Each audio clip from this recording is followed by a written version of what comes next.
Good morning sa inyong lahat mga kapatid. JDB uli. Pag-usapan natin itong 17 DDS dun sa Qatar, yung mga nagrally ng birthday ni Duterte na na inaresto dahil po pinagbabawal ng bansang Qatar. Ngayon ho absolute na po na pinatawad sila. Okay? Hindi pinatawad na in the sense na inatras po. O hindi na po sila sinasampahan ng reklamo. Okay?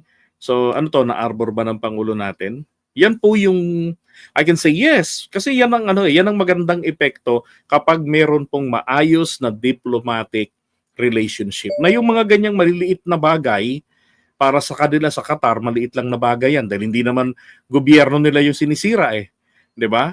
Tapos ang mapapahamak lang din naman talaga nito absolutely yung mga nagrally.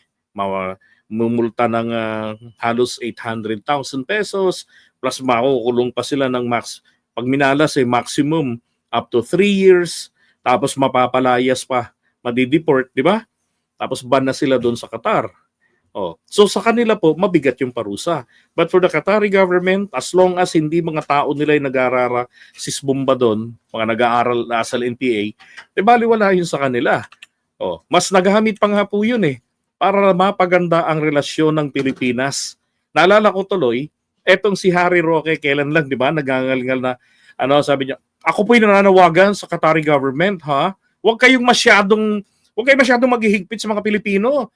They're just expressing their love and sentiment to the former president, to the President Duterte.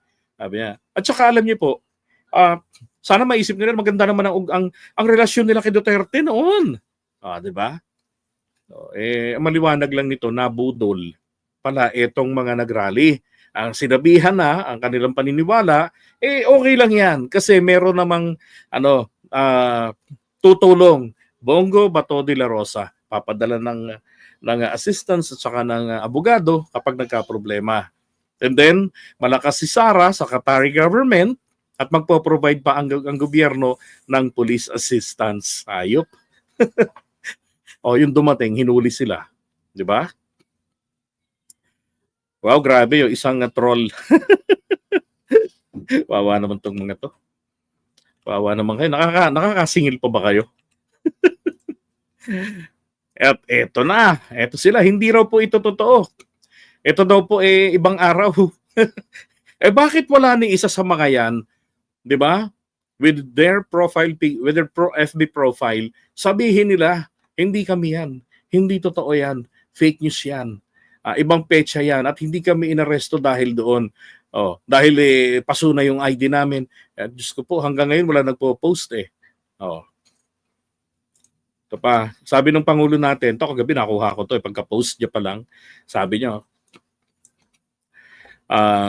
masaya akong ibalita na hindi nakakasuhan ng Qatar ang 17 o 17 nating kababayan na detained doon kamakailan dahil sa illegal assembly. Diba?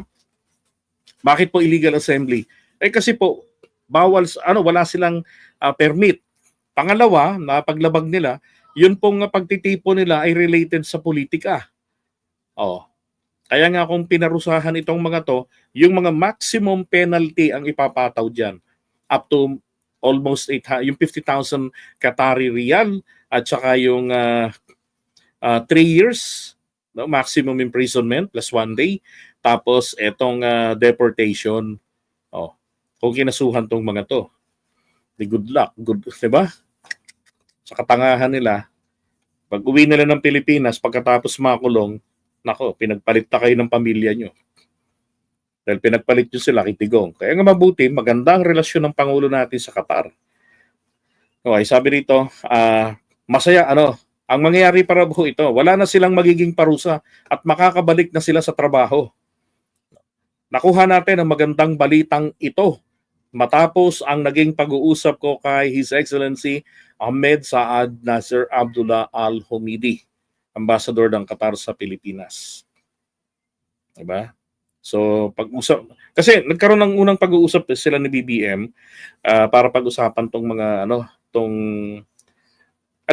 ito pa lang DFA natin, itong mga related agencies ang nagpadala ng tulong doon. Diba? So sila na yung mga gumalaw using the diplomatic channels natin doon. Ngayon, dito sa pag-uusap nila nito ni PBBM, ibinalita sa kanya na kumbaga ho, may dalang regalo para kay PBBM na good news, brother. We're not going to pursue the cases against the 17 OFWs and they can go back to their workplace. Ganun. Oh. Siyempre, ikaw presidente, sarap pakinggan yun. Sana naman etong mga tao na to, 'di ba? Magising na kayo, maunawaan na ninyo ang magandang na idulot ng Pangulo ng Pilipinas na inyong hinihiyaw-hiyaw, 'di ba? Na bangag-bangag, resign. Tapos ang inyong kumbaga ang inyong sinusuportahan na aming tinalikuran may mga akusasyon ng libo-libong pagpatay ng tao. At ang isa pang matibay na ebidensya, sarili niya mismo sapagkat inaamin niya. At under oath, ipinagmamalaki niya sa publiko na ginawa niya yun. Kaya nga isang malaking katangahan ng pagtatanong ng ano bang ginawa ko? Ano kasalanan ko? Don't you know that I am sickly? Ayun. Sanay sa drama, no? Pag nagpauto ka, which is ang daming uto-uto, paniwala mo, tanda na po si tatay. Hindi yung tinali.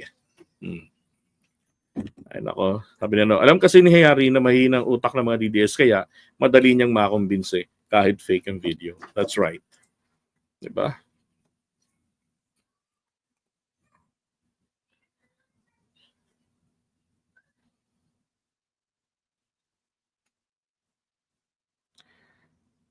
Wala pa bang hudyat si Dado?